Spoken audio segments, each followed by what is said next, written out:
Hey guys, look around. People are exhausted. Not because life is unbearable, but because their minds never rest. The world is loud. Everyone has an opinion. Everything feels urgent.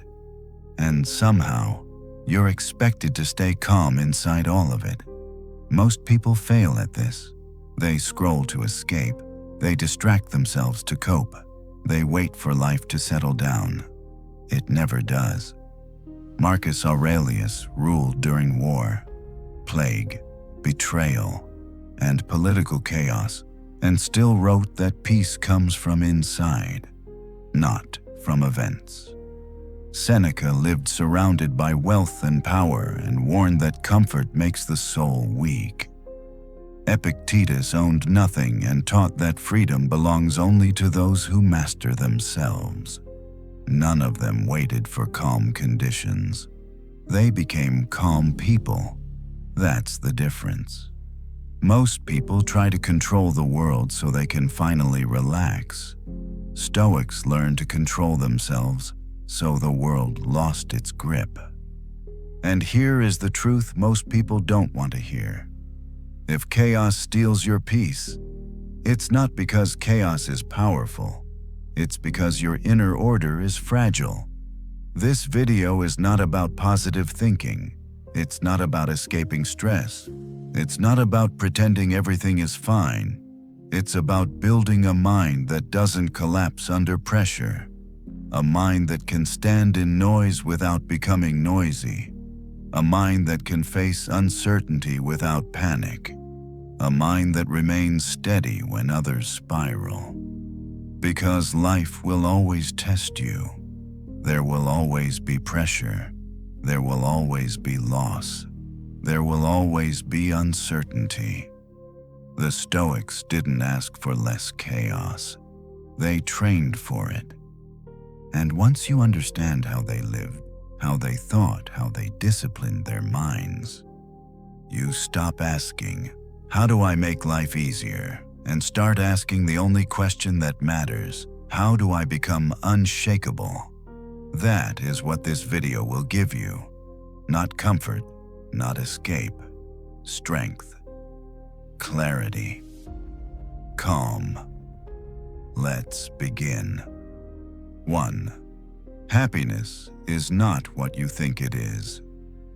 You've been lied to about happiness. Not by bad people, but by a soft culture that confuses comfort with fulfillment. You were told happiness means feeling good, feeling relaxed, feeling entertained, feeling successful. But if happiness were a feeling, it would be the weakest thing to build a life on because feelings change with sleep, weather, money, approval, and luck. Marcus Aurelius ruled an empire and still reminded himself every morning not to expect ease. Seneca was wealthy, yet warned that comfort makes the soul fragile. Epictetus owned nothing and was free. That should already tell you something. If happiness depended on circumstances, the wise would be the most anxious people alive. Instead, they were the calmest. Here is the truth. Most people never hear. Happiness is not something you get. It is something you practice, and the moment you chase happiness directly, you lose it because you place your peace in the hands of events you don't control.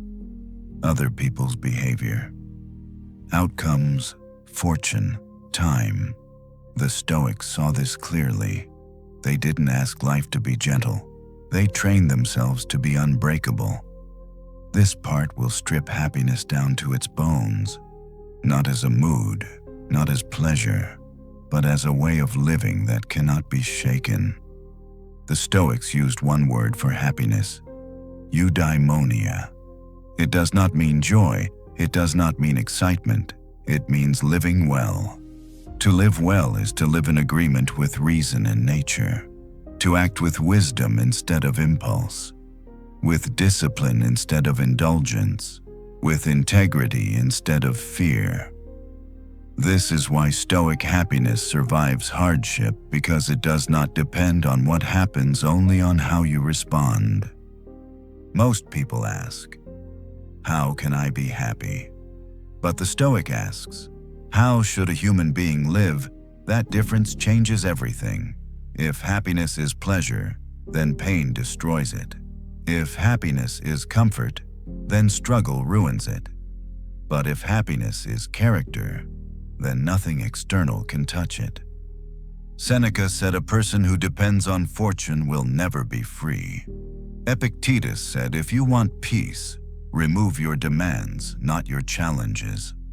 Marcus Aurelius reminded himself that life owes him nothing. This is not pessimism. This is clarity. When you stop demanding that life feel good, you gain the strength to live well regardless of how it feels. And here is the paradox. The moment you stop chasing happiness, you become happier because your energy shifts from craving outcomes to governing your mind, from avoiding discomfort to choosing virtue, from complaining about reality to working with it. Stoic happiness is quiet, stable, unimpressive to the crowd, but it lasts.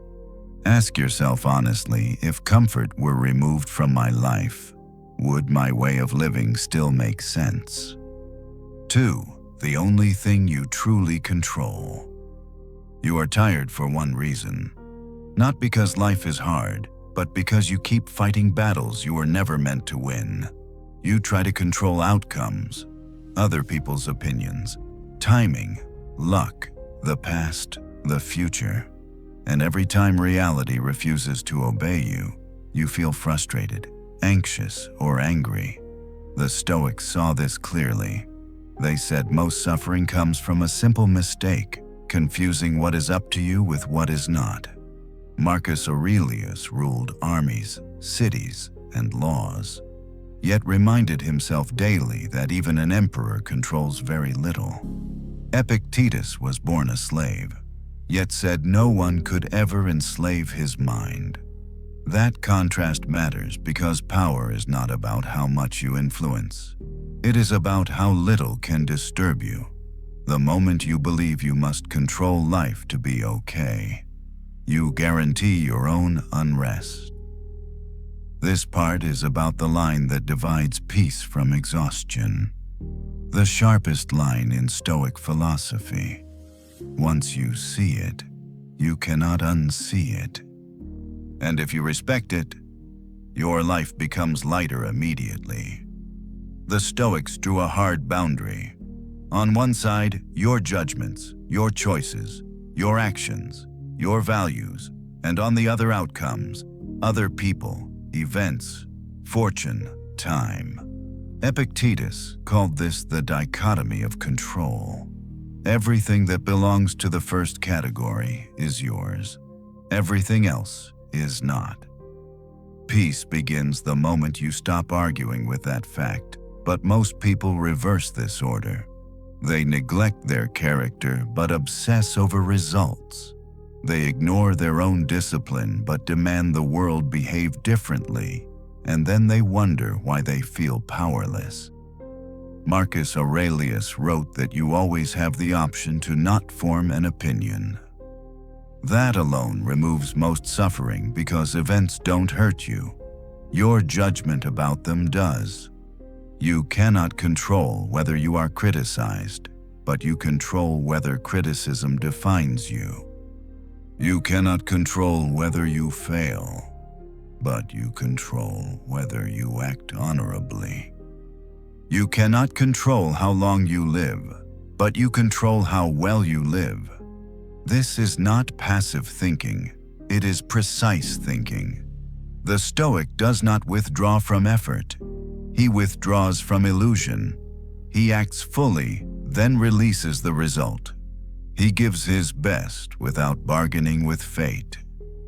And this is why Stoics are calm under pressure. Not because they expect success, but because their self-worth is no longer tied to outcomes. When you place your peace inside your own judgments, no one can steal it. Ask yourself, what am I trying to control that was never mine, and what responsibility am I avoiding that actually is? 3. Virtue is the only true good. Strip everything away from a person: money, status, comfort, reputation, security. What's left? Most people don't like that question because they've built their entire identity on things they could lose tomorrow. The Stoics were different. They asked the question on purpose. Marcus Aurelius reminded himself that fame vanishes, bodies decay, and power slips away.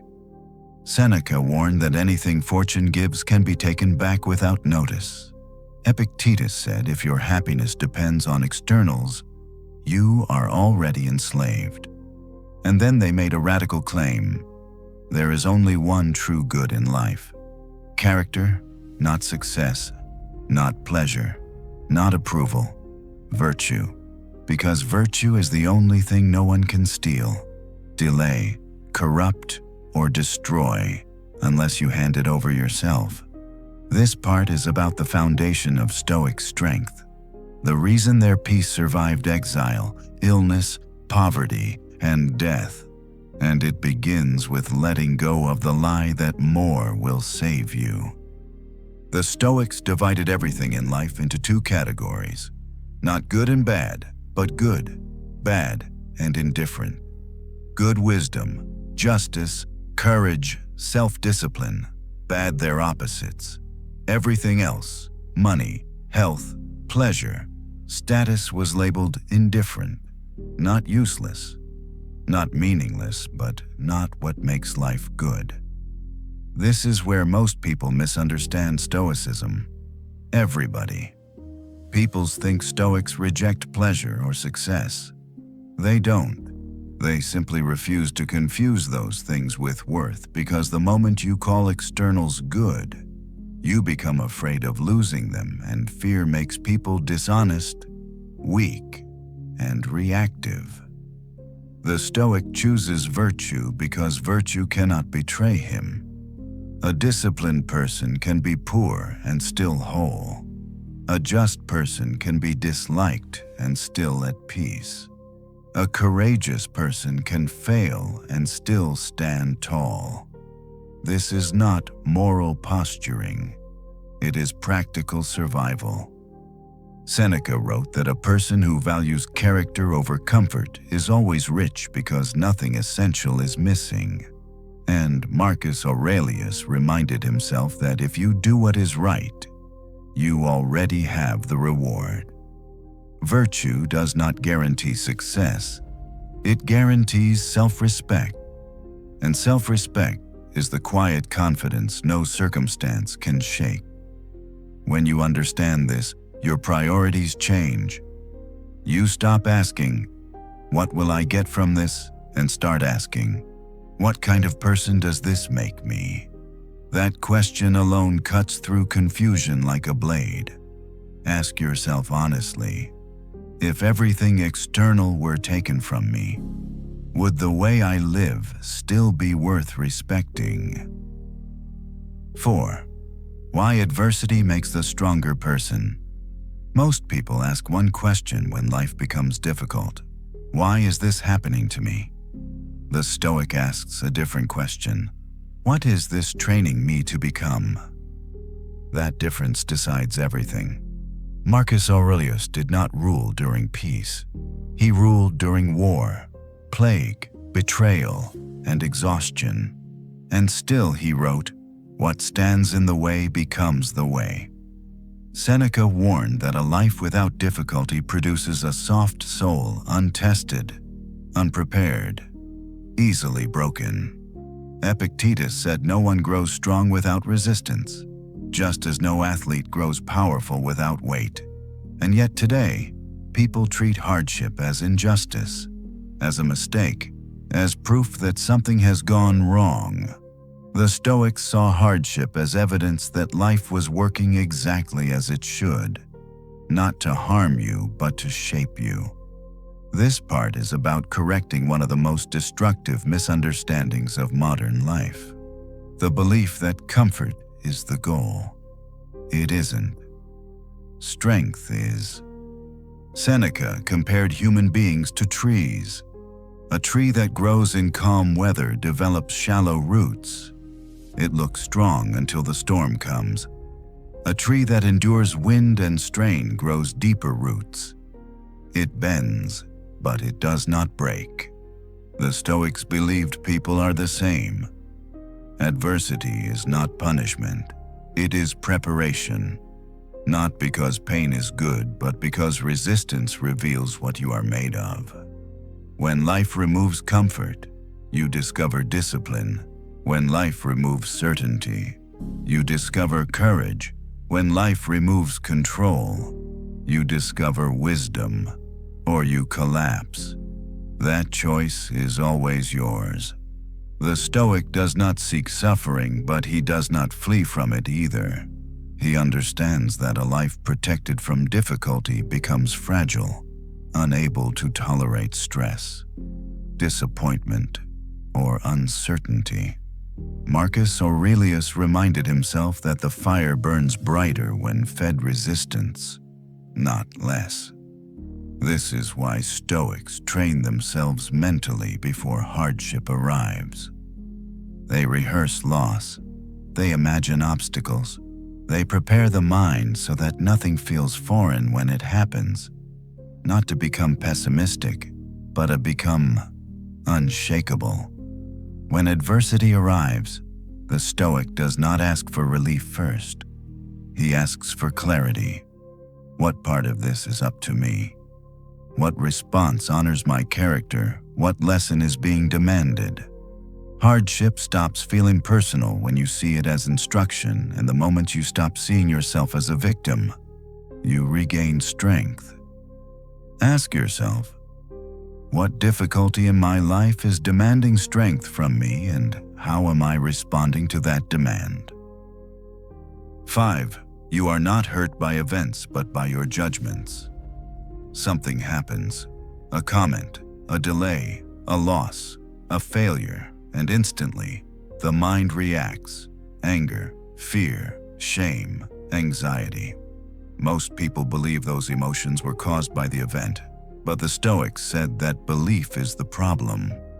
Epictetus stated it plainly: people are not disturbed by things, but by the views they take of them. Not the event, not the circumstance, the judgment. Marcus Aurelius reminded himself that nothing has power over the soul unless the soul agrees to it. Seneca warned that suffering often comes not from what happens, but from how quickly we add meaning to it. This part is about the most important pause in human life, the moment between what happens and what you decide it means. Miss that moment, and you live reactively. Master it, and nothing can rush your mind again. The Stoics understood something modern psychology later confirmed: emotion follows interpretation. First comes the impression, then comes the judgment, then comes the emotion. The event itself is neutral. Someone criticizes you, you interpret it as an attack. Anger appears. Someone criticizes you, you interpret it as information. Calm remains. Same event, but different judgment, different inner state. Marcus Aurelius trained himself to strip events of added meaning. This is what happened, he would say, nothing more. Not this is unfair. Not this ruins everything. Not this defines me. Those are judgments, and judgments are choices.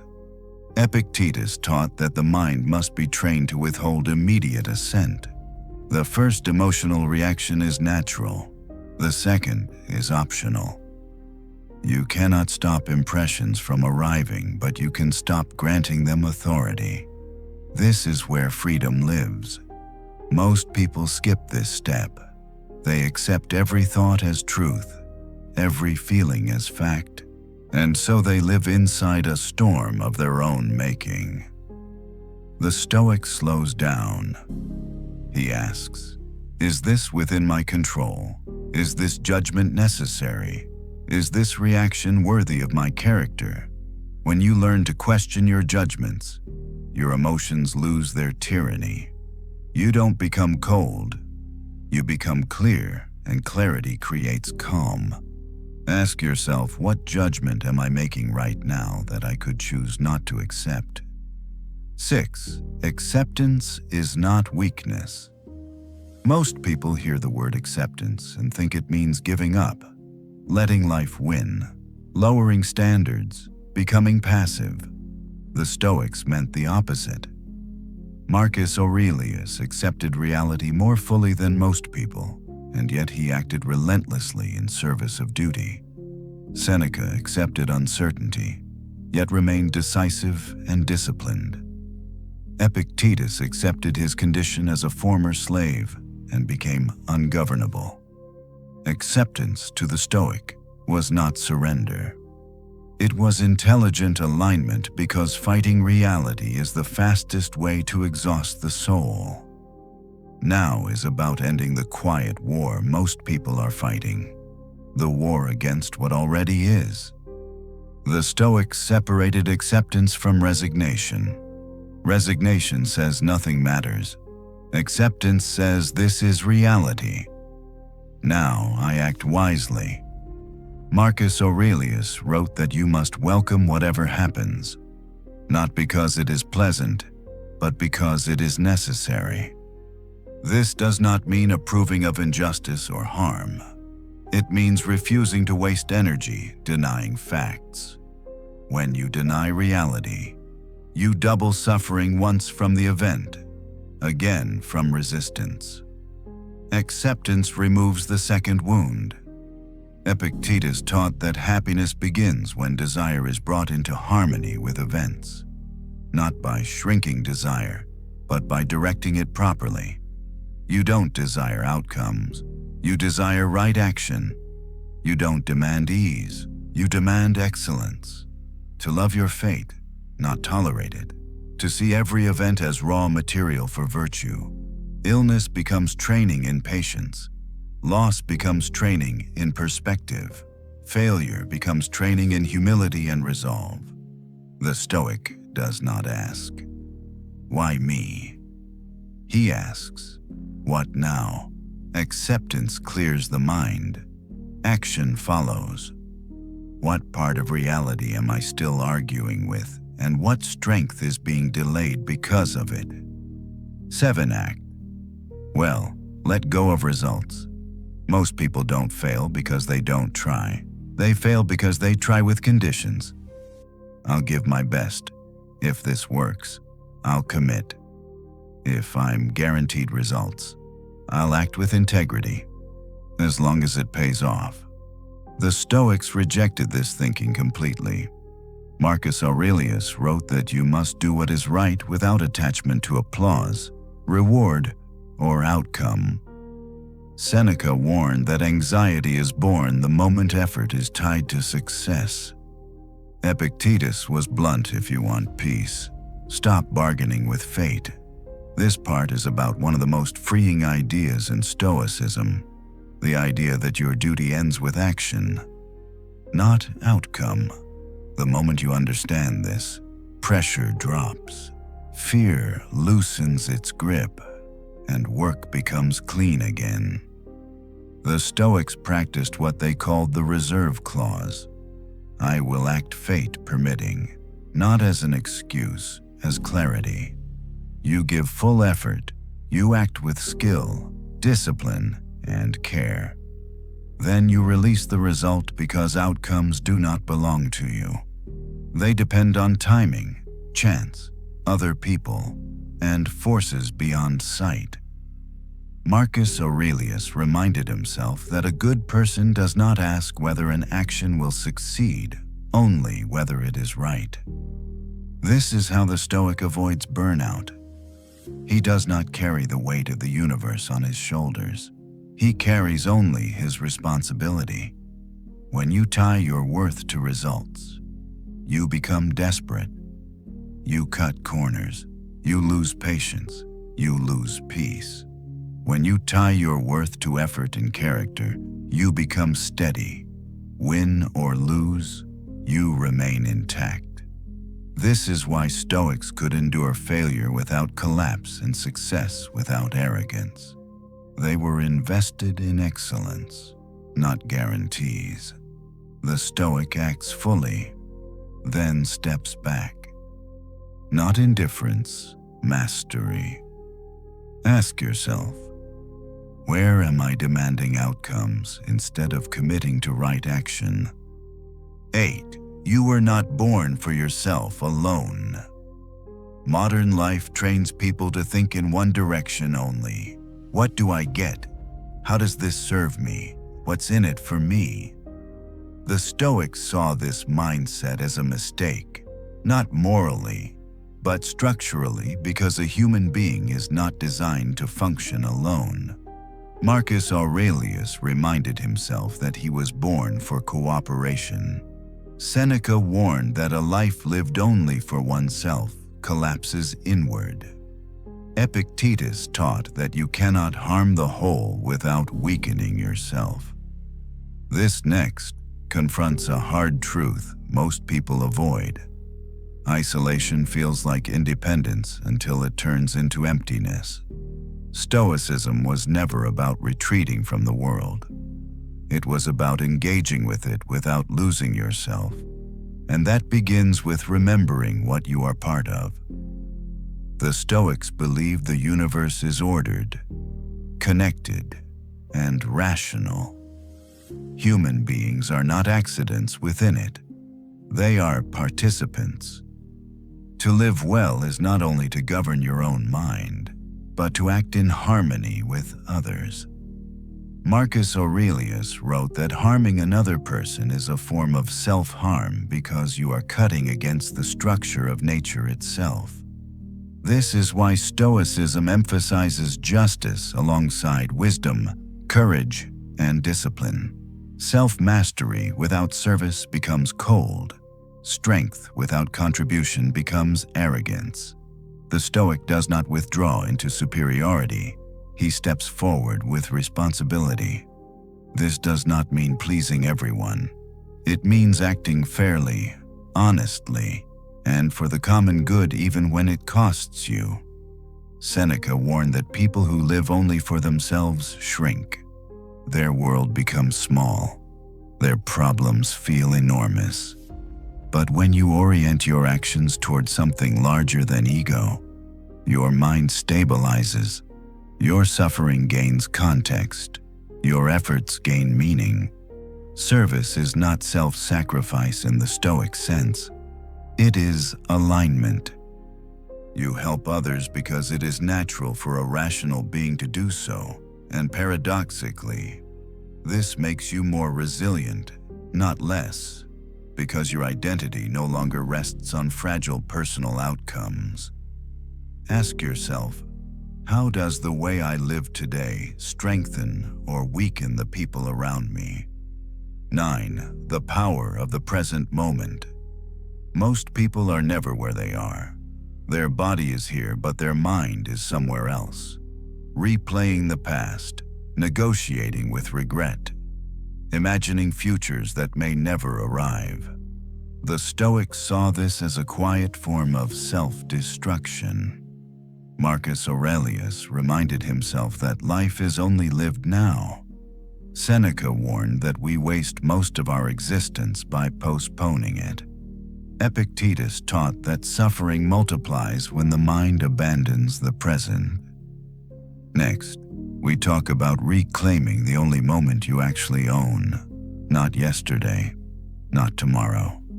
Now, because a life lived everywhere except the present is a life never fully lived at all. The Stoics understood time with brutal clarity. The past is fixed. The future is uncertain. The present is brief and sufficient. Marcus Aurelius wrote that the present moment is all that is given to you. and it is enough to live well. Most anxiety comes from trying to live outside of it. You rehearse conversations that haven't happened. You relive mistakes that cannot be undone. You imagine disasters that may never come. The Stoic does none of this by default.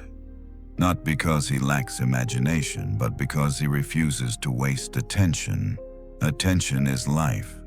What you give attention to shapes your inner state. Epictetus taught that if you attend only to what is before you, you cannot be overwhelmed.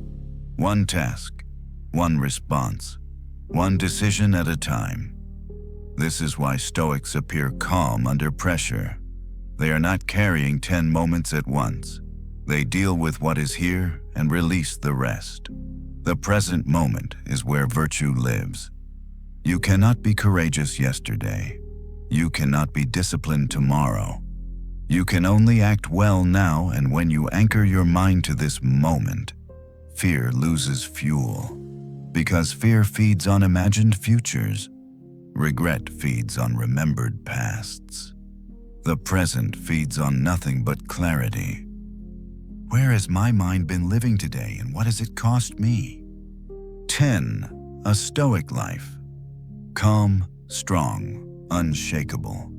Imagine a life where events no longer shake you, not because nothing goes wrong, but because nothing inside collapses. Praise doesn't inflate you. Criticism doesn't wound you. Loss doesn't destroy you. Success doesn't corrupt you. This was the Stoic ideal. Not happiness as excitement, but happiness as stability. Marcus Aurelius ruled knowing everything he touched would decay. Seneca lived knowing fortune could turn at any moment. Epictetus taught knowing pain, loss, and limitation firsthand. And yet they were not bitter. They were clear, not as philosophy, but as a way of life. Because Stoicism is not something you admire. It is something you practice, or it means nothing. A Stoic life rests on a simple structure. You control your judgments, you practice virtue, you accept reality, you act for the common good, you keep perspective. That's it. No promises of ease, no guarantees of success. Just a life that cannot be easily disturbed. The Stoic does not expect comfort. He expects challenge and prepares accordingly. He does not demand fairness from the world. He demands fairness from himself. He does not wait for ideal conditions. He acts well under imperfect ones. Marcus Aurelius wrote that the best revenge is to not be like the one who wronged you. Seneca warned that a person without inner order will be ruled by fear. Epictetus taught that freedom belongs only to those who govern themselves. This is what unshakable means. Not emotionless, not detached from life, but grounded. The Stoic feels pain without panic, faces loss without collapse, meets success without arrogance, because his worth is not measured by events, but by how he responds to them. This is the quiet strength modern life lacks, and it is available to anyone willing to practice it daily. If I live this way every day for 1 year, who would I become? Sit with that answer. In short, Stoicism does not promise a perfect life. It promises something better, a mind that does not fracture under pressure, a character that does not dissolve when tested, a life guided by reason, not impulse. You were never meant to control everything. You were meant to control yourself. And when you do, life becomes lighter, not easier, but clearer. The Stoics understood what modern life keeps forgetting. Peace is not found by rearranging the world. It is built by ordering the soul. If these ideas resonated, don't rush past them. Let them work on you. Return to them. Practice them. Apply them when it's inconvenient, because that's when they matter most. If you want to continue this path calm, disciplined, unshakable, subscribe, not for motivation, but for reminders, because wisdom fades without repetition. And remember this, you don't need a different life. You need a stronger way of living. That is Stoicism.